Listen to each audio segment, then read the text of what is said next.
Memórias de Bonaparte. Lisboa, 1807. Extra! Extra! Sejam os primeiros a ler as últimas! Napoleão dá 1 mês de prazo para o príncipe fechar os portos aos ingleses! Estás sabendo muito de política, ô papelista.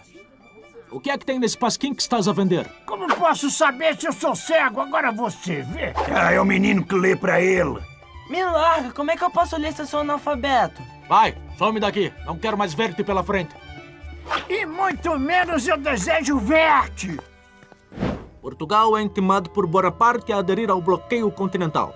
O imperador francês quer a todo custo isolar a Inglaterra do restante da Europa. Ah, este corso é infernal. Em 10 anos passou de soldado a imperador. Não é uma besta como tu que vais ficar sargento até morrer. Essa é das gordotas, hein? Veio mais cedo hoje, Dom Araújo? Alteza, Napoleão exige o rompimento com a Inglaterra. Quer ainda a prisão dos ingleses residentes em Portugal e o confisco de seus bens. Acho que podemos aceitar as exigências de Napoleão. Podemos dizer ao embaixador que... Hein? Não é assim tão simples. Quero conversar primeiro com os outros ministros. Eu no Conselho de Estado. Justamente com as coisas mais urgentes é que não devemos agir com precipitação.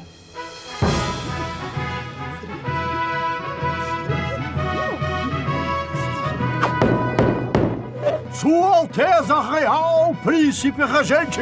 E os meus conselheiros comecem a aconselhar. Majestade, não podemos romper com os ingleses. Temos uma aliança de séculos. O prejuízo comercial seria enorme. Temos que resistir aos franceses. Resistir a Napoleão. A Europa inteira se rendeu às suas forças. Vossa Alteza conheceis bem o estado lastimável das nossas tropas. Não metem medo a ninguém. Se franceses e espanhóis nos atacam juntos, estamos lascados. Majestade, a solução pode estar num caminho até hoje nunca trilhado por outro monarca português ou por nenhum outro rei da história. Não pode ser pior do que este dilema. Diga lá, Dom Rodrigo, que caminho é este? Mudar a corte para o Brasil. Hein? Mudar para o Brasil? Para a nossa colônia americana? Quem? Nós, a Nossa Alteza Real? Vossa Alteza Real, Vossa Real Família e todo o governo. Estás a aconselhar uma fuga ao Dom Rodrigo? Uma mudança provisória de capital, Majestade. Portugal não é nem a melhor nem a mais essencial parte do Império Português e vive constantemente ameaçado por nações inimigas e pressionado pelas amigas. O Império Português, que também chega até a África e a Ásia, pode ser governado de qualquer lugar nas colônias e assim ser mais integrado. Não é uma ideia nova, Alteza. O padre Vieira sonhou com a corte no Maranhão. Pombal chegou a preparar naus para a mudança. Não é um simples passeio, Dom Rodrigo. Temos que considerar os perigos de uma viagem marítima. Uma solução menos drástica, Alteza, seria enviar apenas vosso filho, o príncipe herdeiro, para o Brasil. Perde-se o reino, mas preserva-se a coroa e a dinastia. Palácio de Queluz. Ai, acudam! Ai, que os demônios estão a me levar! Calma, minha mãe. É o Joãozinho, seu filhinho. Desde que a rainha Dona Maria I foi declarada incapaz de governar por problemas mentais, o príncipe Dom João é o regente. Ah, e quem são esses querubins? São as princesinhas, as infantas. Venham dar um beijo na avózinha. Hein? Olha lá os netinhos, hein? Dom Miguel e Dom Pedrinho. Ai, que lindos! Tomei uma decisão. Pedro não vai sem a família real. Ou vamos todos ou todos ficamos. Só não decidi ainda se vou ou se fico. No Palácio de Fontainebleau, em Paris, o causador de tudo, ou quase tudo, Napoleão. A coroa portuguesa continua me enrolando. Não me oferece prova alguma de lealdade. Tenho o exército mais temido da Europa na fronteira espanhola, pronto para invadir o território lusitano. Lá, eles acham que estão me enganando? Eu queria invadir, ou melhor, entrar em Portugal como amigo, mas já que eles me querem como inimigo, voilà. E agora, minha Santa Bárbara, o que Vossa Alteza vinha a fazer? Rejeita o bloqueio continental desse perverso gaulês ou confisca os bens dos ingleses? Vossa Alteza não decidiu se vai ou se fica. No que vai dar essa história? Ei, meu São Jerônimo? Ir ou não ir? Eis a questão. Palácio de Queluz, Lisboa, 1807. Não me voy a Brasil, não muerta! Bem, pode ser que vá, pode ser que não. Desde 1802, o príncipe e a princesa vivem separados. Até golpe de Estado contra o marido, Dona Carlota já tentou, declarando-o louco. Dom João vive no mosteiro de Mafra e Dona Carlota no palácio de Queluz. Enquanto isso, o exército francês marchava pelos Pirineus, norte da Espanha, rumo a Portugal.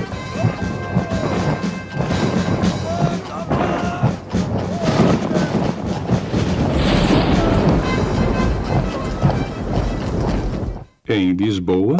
Alteza, o nosso embaixador acaba de chegar da França com mais notícias. Se Portugal não fizer... O que eu quero? A Casa de Bragança, dentro de 2 meses, deixará de reinar na Europa. Estas são palavras de Napoleão. E nada que Dom João fizesse agora ia deter Napoleão. Foz do Rio Tejo, Lisboa. Os ingleses! Dom João fica do lado dos ingleses, não se submetendo aos caprichos de Napoleão. Os britânicos escoltam a frota portuguesa, fazendo jus à aliança do passado. Sir Sidney Smith, aceita refugiado britânico? Lord Strangford, quer me explicar se nós ingleses somos inimigos ou guarda-costas de Portugal? Well, até onde eu sei, estamos tentando ludibriar Napoleão com uma aparência de guerra. Minhas ordens são bombardear Lisboa e capturar a frota caso o príncipe regente se recuse a ir para o Brasil. Quais as chances do príncipe decidir não embarcar? Eu diria que é 50%. Aposto 1 libra a 1 shilling que ele fica. Fechado.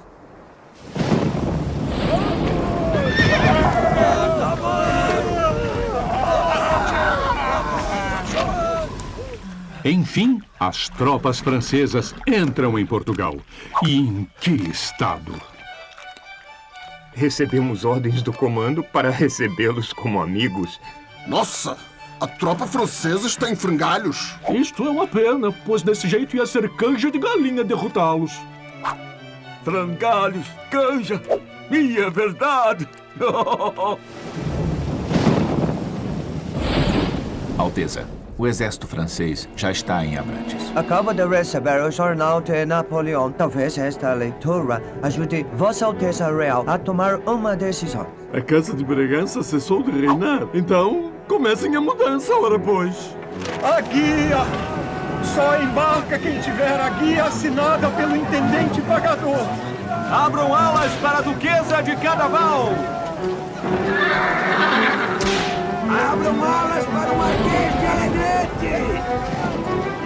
A corte portuguesa embarca às pressas para o Brasil. Num cais afastado, um coche discreto não revela a importância dos passageiros. Não corram tanto! Vão pensar que estamos a fugir! Calma, minha mãe. Querendo eu evitar as funestas consequências que se podem seguir de uma defesa servindo só para derramar sangue... Tenho resolvido, em benefício dos meus vassalos, passar com a rainha minha senhora e mãe e com toda a real família para os Estados da América. E estabelecer-me na cidade do Rio de Janeiro até a paz geral. Vai-te embora mesmo! Levantar ferro! Ah, mas este é um país de marmelada! Içar a vela grande! Vai, príncipe dos macacos!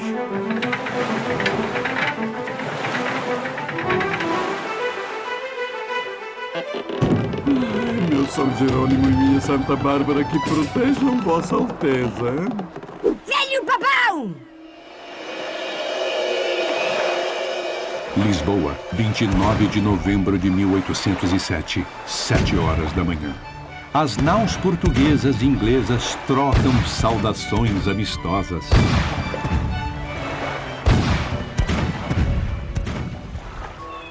Fugiram os velhacos para a terra dos macacos. Vieram os ladrões para a terra dos cagões. D'accord. São os covardes mesmo. Venceram a batalha, mas não ganharam a guerra. Portugal será mil. Bom voyage, Don John. Au revoir, monsieur. Homens ao mar. Oceano Atlântico, próximo ao litoral da Europa. Com o vento soprando do sudeste, o comboio com a família real portuguesa foi obrigado a navegar para o norte e oeste. Desarmem o bastalhão e as vestas! Vamos seguir só com a vela grande! O convés está cheio de passageiros e as infiltrações começam a aparecer!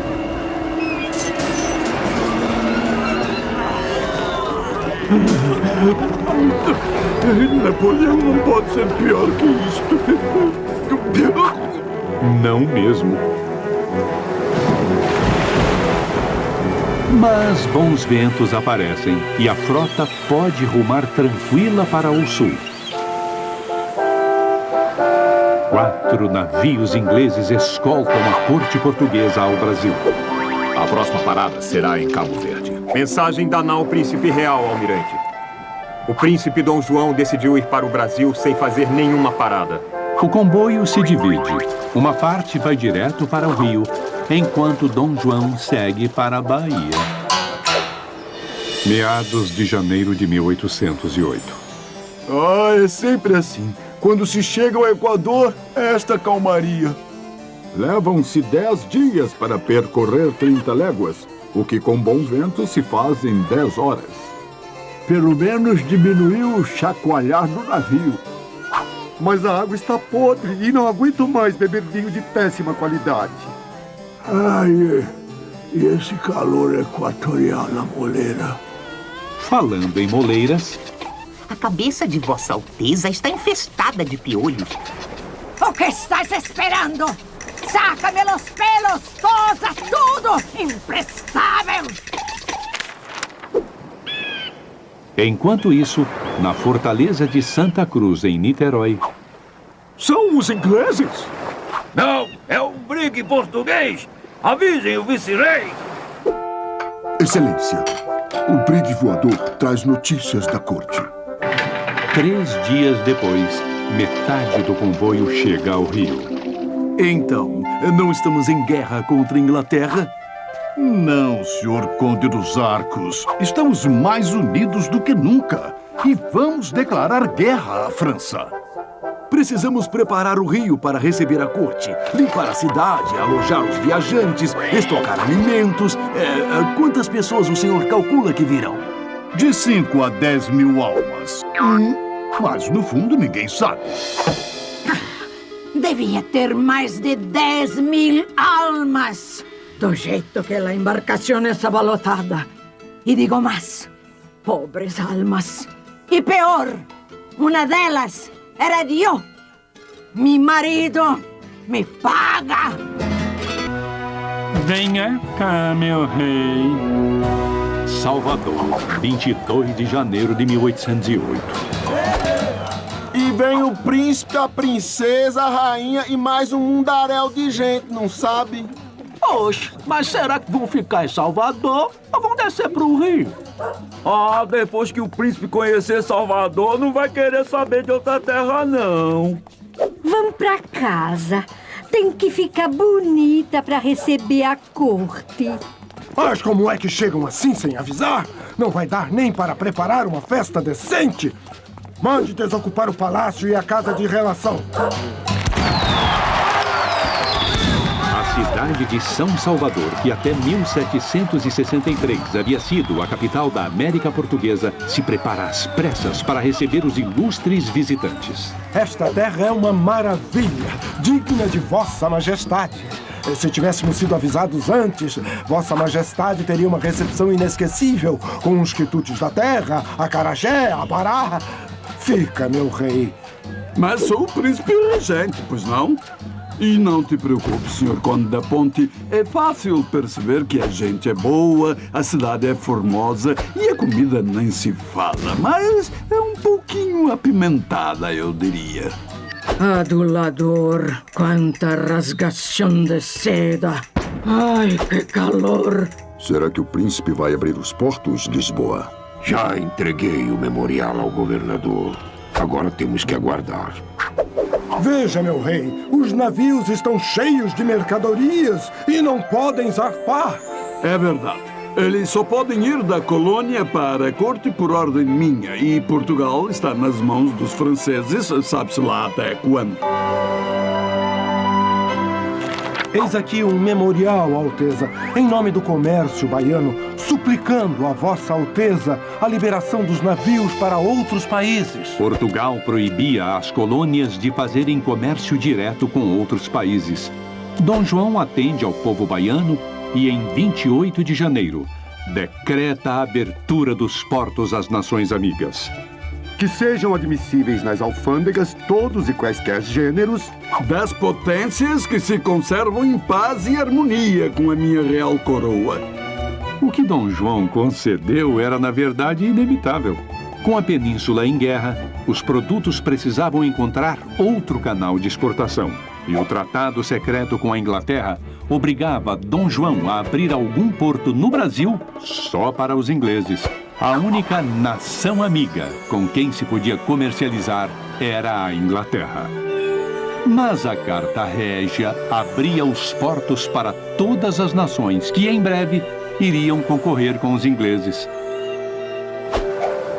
Antes de zarpar para o Rio, Dom João ainda cria uma escola de cirurgia, autoriza fábricas de vidro e de pólvora e uma companhia de seguros. Oh, não, meu rei! Fica, meu rei! Fica! Ah, é príncipe, hein? Povo muito hospitaleiro esse de São Salvador, hein? Mas não posso ficar. O dever me chama na capital. E o meu Portugal? A essa hora as tropas de Napoleão devem estar a judiar da terrinha. Ai, meu São Jerônimo, que a proteja. Olha a corte aí, gente! Rio de Janeiro, 7 de março de 1808. É um terremoto! São os ingleses! São os franceses! Mas eu não mandei fazer a proclamação avisando o povo da chegada da corte. Tem um aviso pregado na porta da Sé. A artilharia dos fortes e das naus de guerra recebe com alegria a família real.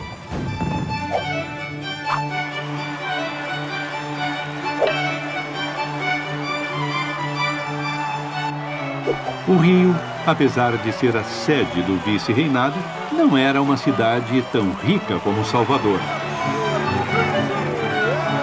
As tapeçarias procuravam disfarçar a simplicidade das casas.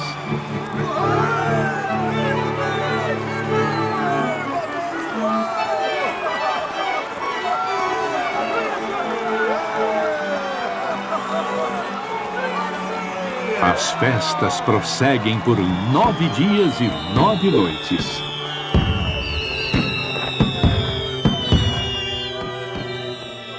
Mulher, estamos feitos. Com a vinda do príncipe, vou me tornar fornecedor da Casa Real. Espero que o príncipe seja melhor pagador que o vice-rei. Ora, se não pagar, serei credor da coroa, o que não é de se desprezar. Nossa posição social vai mudar para melhor. Você será convidada para os bailes da corte. Seremos barões, viscondes, marqueses. Eu, marquesa? Pagando ou não, mal posso esperar para fazer favores ao príncipe. O senhor tem 24 horas para deixar sua casa para dar abrigo aos membros da comitiva do príncipe real. Assim se resolvia o problema de encontrar habitação para os milhares de portugueses recém-chegados. Olha lá, mais uma propriedade real. Não, é prédio roubado. Que nada, ponha-se na rua. O Porto do Rio de Janeiro não estava preparado para receber de um dia para o outro navios do mundo inteiro. Quanto movimento! Não para de chegar e sair navio. É que agora os navios de Londres, África, Oriente e até da Oceania vêm para o Brasil sem precisar passar por Lisboa. As mercadorias estrangeiras estão a preço de banana. E o preço da banana foi para as nuvens. É a lei da oferta. Os navios que partem querem encher os porões com produtos do Brasil. Falta açúcar, banana, fumo, café e o preço aumenta. Os aluguéis também subiram. Pudera, o rio está entupido de gente. E não para de chegar Portuga. E eu que achava que com a vinda da corte viveria que nem rei. Os produtos brasileiros estão caros e os importados não nos servem. O que eu vou fazer com patins de gelo? Vou transformá-lo em maçaneta de porta?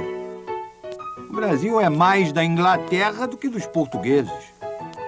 E o povo brasileiro, como é que fica? Uma corte brasileira, com certeza. Rio Doce, sul da Bahia. Os ataques dos índios atrapalhavam os planos da coroa de navegação dos rios. Uma carta régia do príncipe decreta que... Havendo demonstrado quão pouco útil era o sistema de guerra defensiva, deveis considerar principiada contra estes índios antropófagos uma guerra ofensiva, sempre todos os anos nas estações secas. Os conflitos entre portugueses e os povos indígenas perdurariam por muitos anos. Enquanto isso, na sala do trono, Dom João recebe seus súditos para a cerimônia diária do beijamão. Mas é assim, tudo misturado? É, na fila do beijamão, pés de mulato pisam em calcanhares de general. Vossa Alteza, eu era secretário em Lisboa e agora eu e minha família passamos fome. Fique tranquilo que Sua Alteza vai lhe arranjar um carguinho na dispensa real, hein? Dona Francisca, como vai a saúde, hein? O príncipe se recorda do meu nome. Conheço todos os meus vassalos. Então, já libertaram o teu filho? Continua preso, Alteza. O pobrezinho não fez nada. Pois vais levar uma carta minha ao Major Vidigal. Ai, Deus, que perda de tempo. Precisas ver a casa que me arranjaram. Um lixo. Cheira mal como um pântano. E o calor? A cidade inteira fede. É pior que o pior dos bairros de Lisboa. Pior que a Alfama. Se para uns lhes falta moradia decente, outros não podem se queixar. Como em Portugal, Dom João ganhou nos trópicos um refúgio afastado da corte. Até meados de 1700, o bairro de São Cristóvão era uma próspera fazenda da Companhia de Jesus. Quando o Marquês de Pombal expulsou os jesuítas e confiscou os seus bens, a terra foi retalhada em lotes. Um desses lotes foi parar na mão do judeu convertido ao catolicismo Elias Antônio Lopes. Descendente de libaneses, ele ficou conhecido como o Turco Elias. Uns 10 anos antes da família real chegar ao Brasil, ele adquiriu uma grande residência no local mais alto da antiga fazenda, dando de presente a Dom João em 1809. Muito generoso esse Elias, hein? Só peço, Alteza, uma pequena compensação pelas reformas e uma modesta mensalidade para a conservação. É justo. Além de uma excelente pensão vitalícia dada pela corte, Dom João o nomeou cavaleiro fidalgo da Casa Real e corretor da Casa Adjunta do Comércio. Como no Castelo de Mafra, em Portugal, Dom João tinha achado uma morada perfeita. A cerca de 5 quilômetros do centro do Rio estava a Quinta da Boa Vista. E a vista é boa mesmo, hein? D'accord. Lindíssimo. belíssima. Eu, Debré, pintava na corte de Napoleão, mas quando ele caiu, a coisa não ficou tão boa para o meu lado. Agora estou pensando em deixar a França com os meus amigos artistas para pintar minhas aquarelas no Brasil.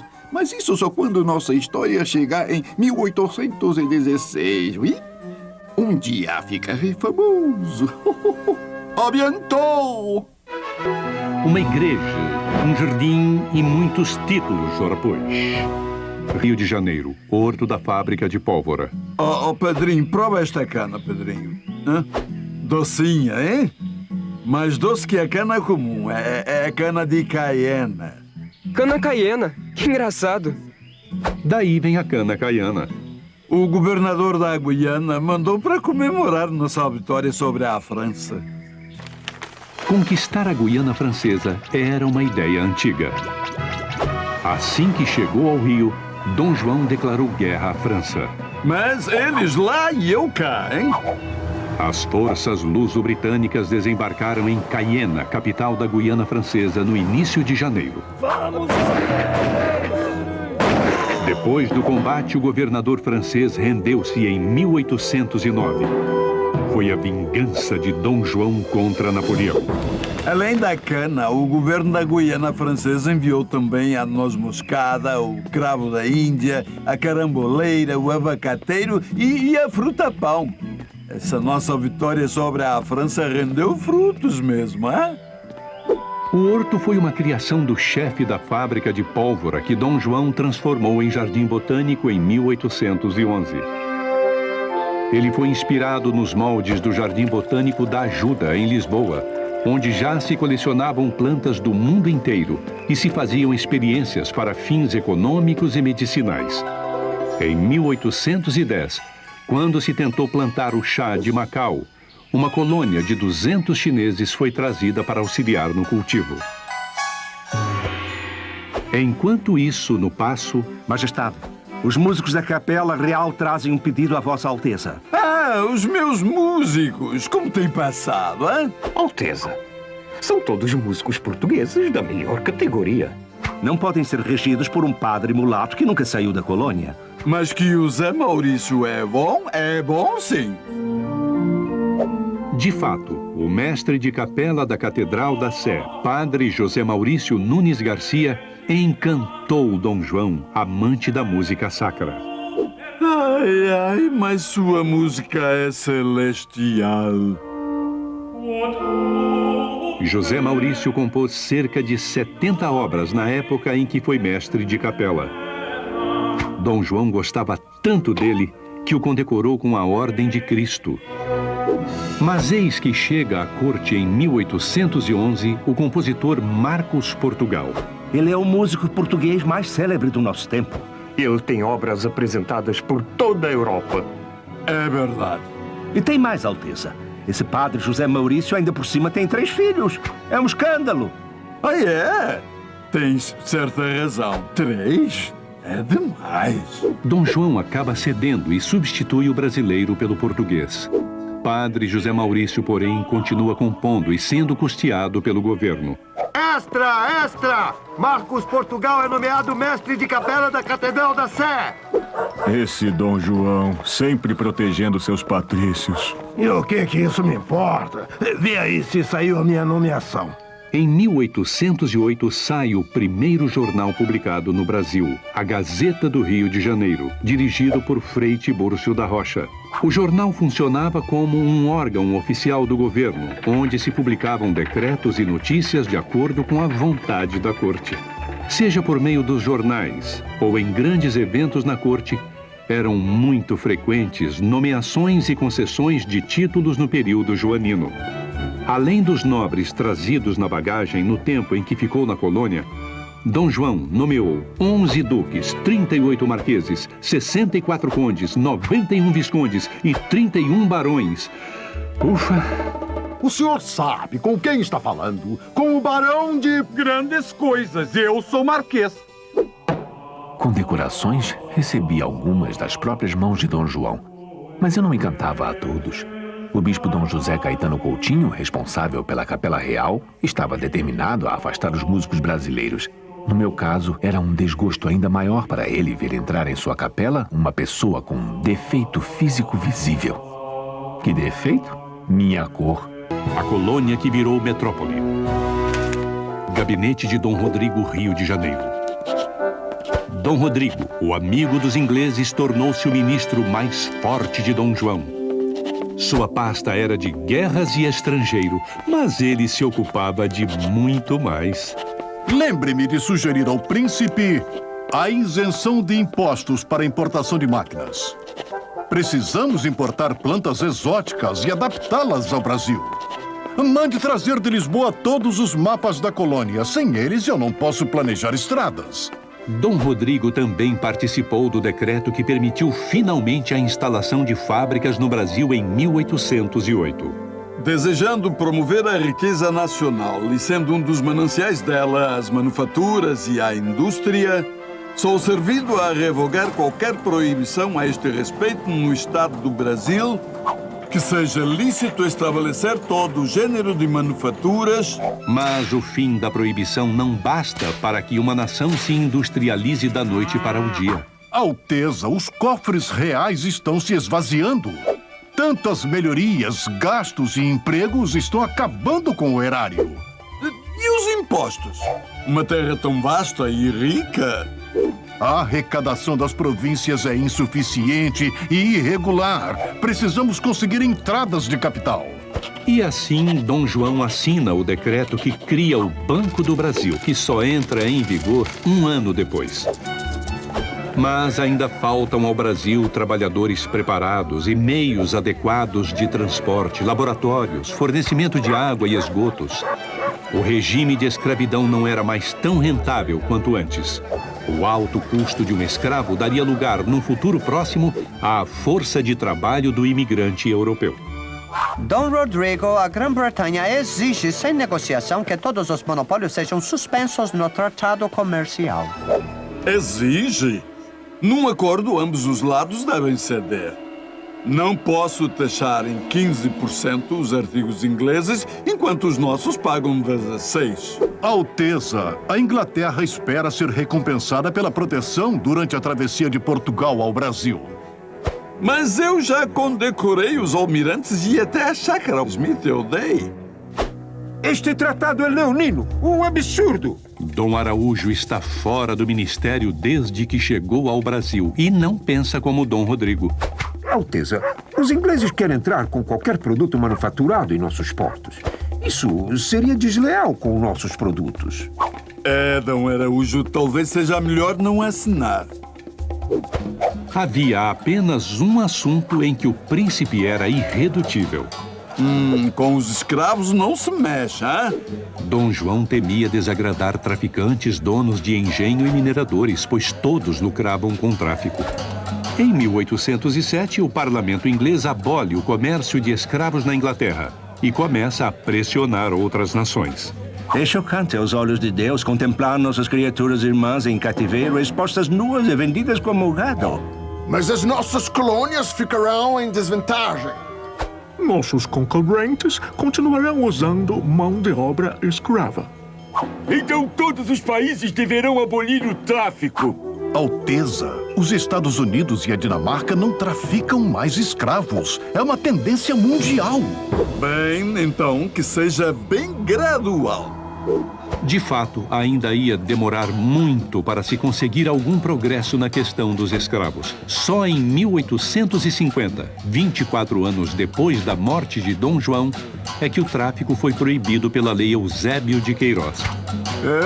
E a bisneta de Dom João, Princesa Isabel, só assinou a Lei Áurea em 1888, abolindo de vez a escravidão no Brasil. Mais de 10 milhões de negros africanos foram trazidos para as Américas. E se antigamente nós lutávamos pela liberdade, hoje brigamos por uma sociedade mais justa. Vida de negro é difícil. Pintando os Brasis. Congresso de Viena, Áustria, de outubro de 1814 a junho de 1815. Napoleão finalmente tinha sido derrotado. Então, embaixadores das grandes nações europeias se reúnem para redefinir o mapa da Europa e restaurar o antigo regime dos reis absolutos. O reino de Hanover abre mão do ducado de Lauenberg em troca do bispado de Münster. A Inglaterra devolve as Índias Orientais, mas fica com Malta, Trinidad e Cabo da Boa Esperança. O modesto Portugal, com seu regente exilado na colônia, não tem muito poder de barganha no meio das potências. Vai ser difícil conservar a Guiana. Tentemos ao menos obter de volta a Olivença. E a Inglaterra continua nos pressionando para acabar com o tráfico negreiro. E eis que surge Talleyrand, ex-chanceler de Napoleão e amigo de Dom Araújo, o ministro afrancesado de Dom João. Se me permite um conselho, as reivindicações do seu príncipe teriam mais força se o Brasil fosse elevado a reino. Assim, ele seria novamente um monarca em seu trono. Assim, o Congresso reconhece Dom João como príncipe regente do Reino de Portugal e do Reino do Brasil. Que o Estado do Brasil seja elevado à dignidade e denominação de reino. E que os meus reinos de Portugal, Algarves e Brasil formem um só, de agora em diante. Na prática, o Brasil já tinha deixado de ser colônia com a vinda da corte. Mas agora era oficial. É reino tanto quanto Portugal. E ainda mais, é a sede da coroa. E Dom João vai tomando gosto pela terra. Mas não é só de alegrias que vive o reino do Brasil. A rainha morreu!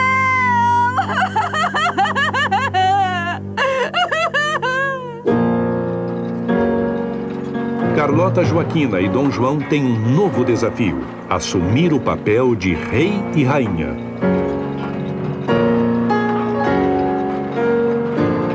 Em meio aos rituais fúnebres, chega da França um navio carregado de pintores e arquitetos. São artistas que serviam a Napoleão e agora pedem asilo ao rei do Brasil. Essas malas são suas, Debré. Dom Araújo, ministro e conselheiro do rei, achou que era uma boa oportunidade para afrancesar a corte. E vem bem a calhar com os planos da coroa em criar uma escola real de ciências, artes e ofícios. Ora, o pleno desenvolvimento de um reino depende também do estudo das belas artes, com aplicação nos ofícios mecânicos. Eram artistas com habilidades diversas, liderados por Joaquim Le Breton, o arquiteto Grandjean de Montigny, os pintores Debré e Tonnet, os escultores Irmãos Ferrez e muitos outros. Fazem retratos, medalhas, prédios e monumentos que embelezam a capital do reino, o Rio de Janeiro. Mas a academia, aprovada em decreto, custa a sair do papel. Faz 5 anos que chegamos e até agora nada. É, Tonnet. E esse novo diretor português que nomearam para a academia? Debré, você acredita que eu ainda não consegui falar com ele? Mas ele já fala mal de nós para todo mundo. Nem na corte de Napoleão passávamos por isso, Montigny. Depois de muita rivalidade entre portugueses e franceses, a Academia Imperial de Belas Artes é inaugurada em 1826, quando Dom João não estava mais no Brasil. Debré inovou, pois não pintou apenas a nobreza, retratou também os escravos, os índios e os populares daquele período, fazendo um verdadeiro registro do cotidiano do país em que ele viveu 16 anos.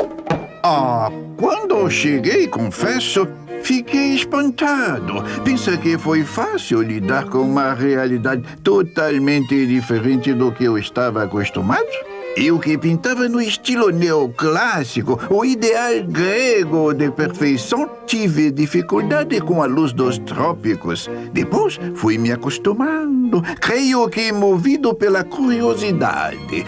Curiosidade pelo exotismo das paisagens, pela diversidade dos hábitos e costumes deste povo. Foi a viagem mais pitoresca que fiz em minha vida. Casamento arranjado, sonho frustrado. Viena, Áustria, 1817. É o corpijo do embaixador de Portugal. Sua Excelência, o embaixador extraordinário de Dom João VI, Marquês de Marialva. Venho em nome do muito alto e poderoso senhor de Portugal, do Brasil e de Algarves, suplicar ao muito alto e poderoso senhor dos reinos da Áustria e da Hungria a graça de conceder a mão da sereníssima arquiduquesa Maria Leopoldina Josefa Carolina ao príncipe Dom Pedro de Bourbon e Bragança, herdeiro do trono português. Eis a efígie do seu futuro consorte. Que bonito! Dona Leopoldina casou-se à distância através de procuração. Seu irmão Carlos fez o papel de Dom Pedro na cerimônia. Eu sempre disse que um dia queria ir para a América. Os brasileiros, e principalmente os índios, estão mais próximos da natureza e são menos corrompidos. Ai, espero encontrar um novo mundo, menos corrupto. Li tudo sobre o Brasil. Estudei seus mapas, sua história e sua língua. Além das damas de honra e outros serviçais, Dona Leopoldina leva uma equipe de artistas e cientistas, como o pintor Thomas Ender, o zoólogo Netterer, o botânico Paul e os naturalistas Spix e Martius. Não vejo a honra de me deparar com este exótico mundo.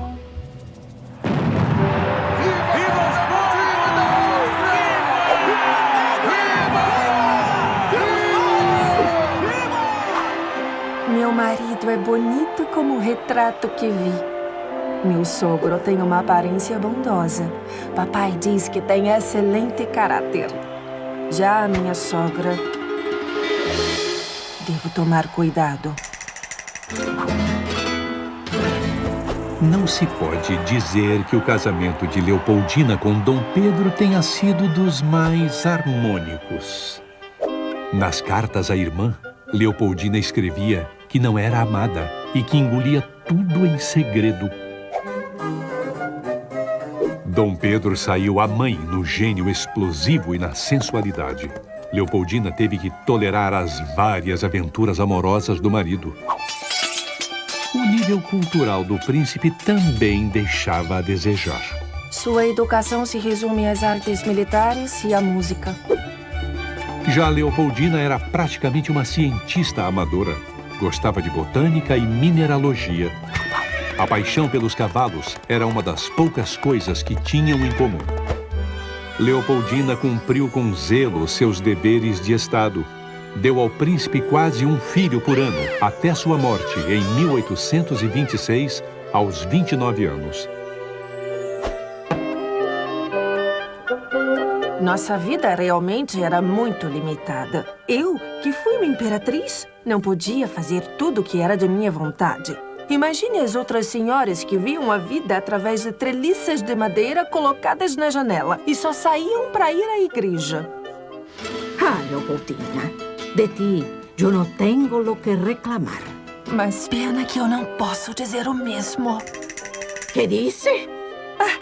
Nada, minha querida sogra. Usted siempre fue bondosa y devota a mi hijo Pedro. Cuando él proclamó la independencia, usted fue nomeada chefe del Conselho de Estado y regente interina de Brasil, com poderes legais para governar em sua ausência. Uma oportunidade é tanto para uma mulher na minha época. E isso eu tenho que concordar. Sem perder a majestade. Rio de Janeiro, 6 de março de 1818. Aceito, para a serenidade dos meus povos, hein? Real, real, real! Pelo muito alto e muito poderoso senhor Rei Dom João VI, nosso senhor!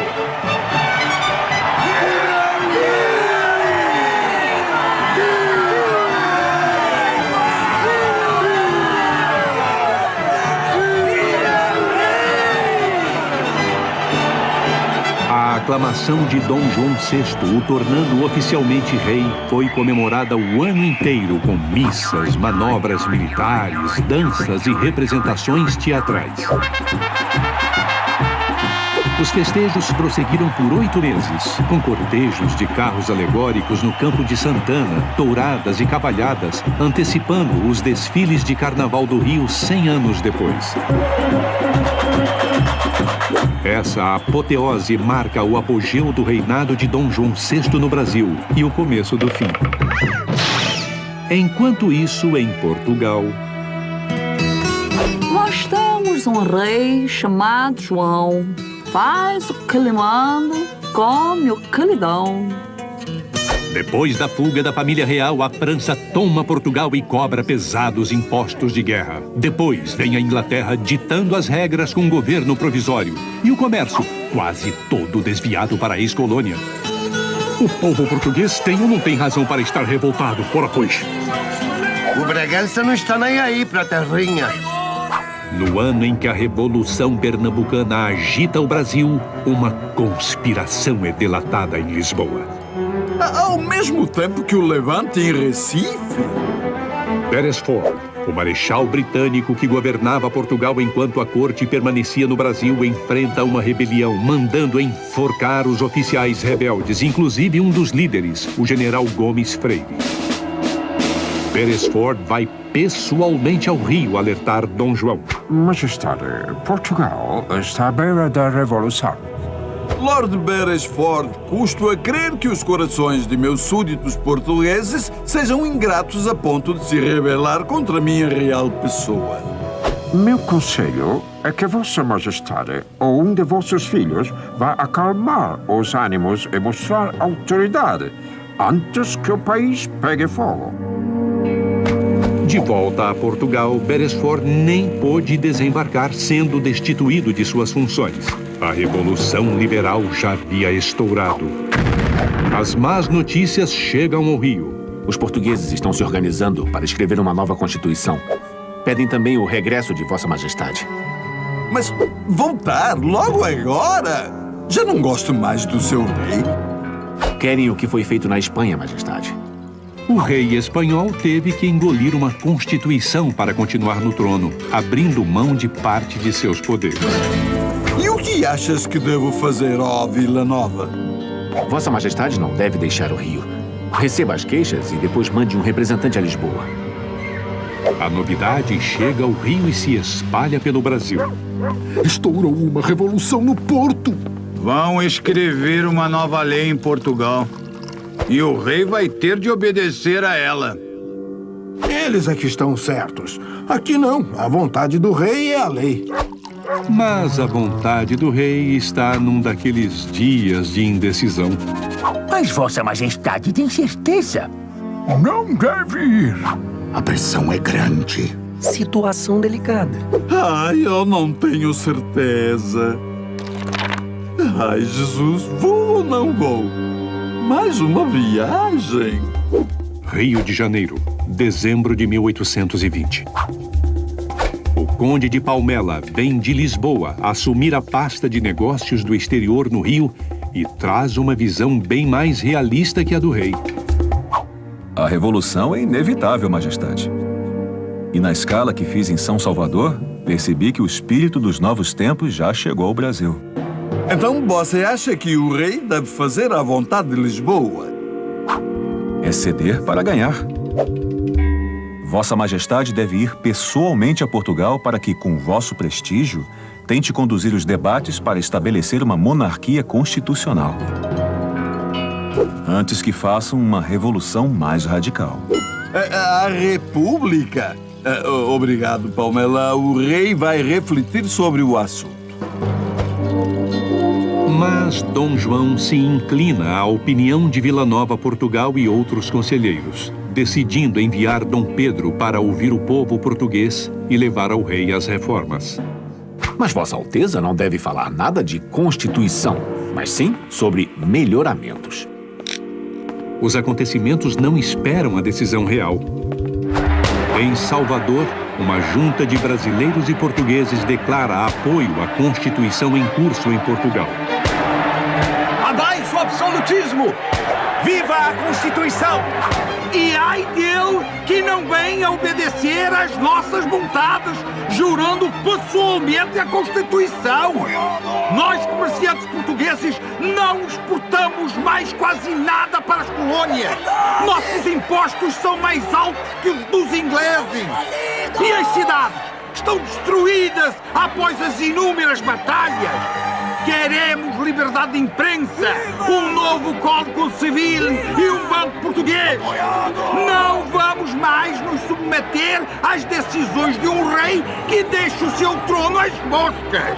Ô Bragança, Portugal não é tua quinta, não. Agora, quem manda é o povo.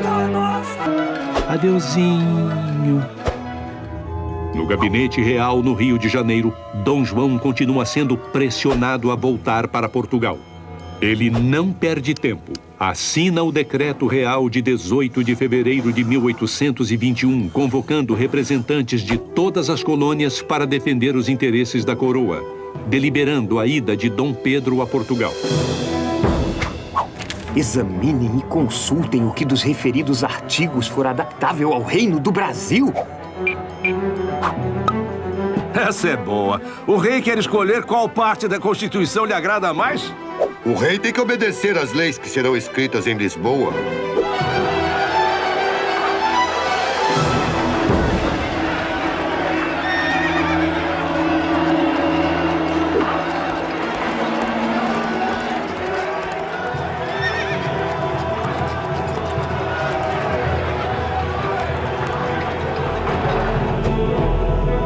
Dom Pedro, avisado com antecedência da rebelião, tenta ler um decreto do rei.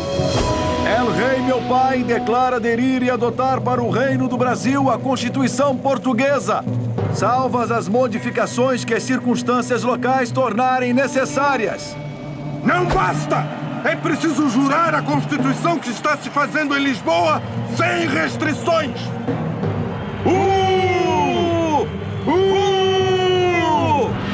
O príncipe leva as exigências das tropas para Dom João. Há um mês, Dom Pedro só pensava em música e cavalos. Estaria ele pronto para assumir a dianteira dos acontecimentos? Horas depois, Dom Pedro traz o novo decreto do pai. E o novo ministério de 12 homens nomeados por nós? Meu pai aceitou. Então jure! Juro em nome de El Rei, meu pai, meu senhor, observar, guardar e manter perpetuamente a Constituição, tal qual se fizer em Portugal. Viva Dom João! Viva o rei! Viva! Viva Dom João! Viva o rei! Viva o príncipe! Já juraste por mim, filho. Por que devo ir? Os revoltosos só vão se convencer com a vossa presença. Tem certeza de que eles vão respeitar a minha real integridade? Ai, filho, vai que me cortem a cabeça. Viva Dom João! Viva o rei! Viva! Viva Dom João! Viva o rei! Viva o príncipe! Juro observar a Constituição tal qual se fizer.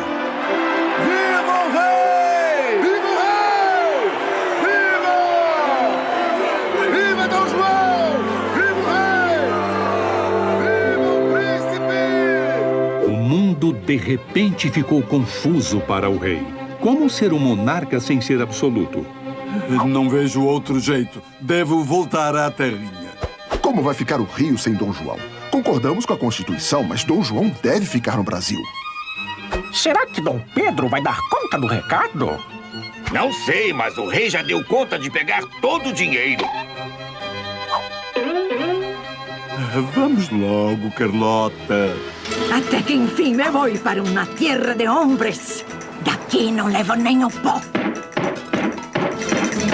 Dom João se despediu em um constrangido beijamão e embarcou no dia 24 de abril de 1821, levando cerca de 3.000 pessoas e 50 milhões de cruzados do Banco do Brasil.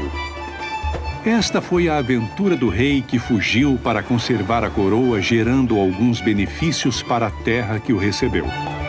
Em Portugal, Dom João terá que se conformar com um novo papel de rei constitucional e dividir o poder com os representantes do povo. No Brasil, Dom Pedro fica com o desafio de administrar um país sem fundos, com crises políticas e desavenças que levariam à independência um ano depois, sob sua liderança. Pedro, se o Brasil se separar de Portugal, antes que seja para ti que me has de respeitar, do que para algum desses aventureiros. De certa maneira, devemos a nossa emancipação a um rei bonachão e astuto que gostava de música, sombra e água fresca. Vou sentir saudades desta terra.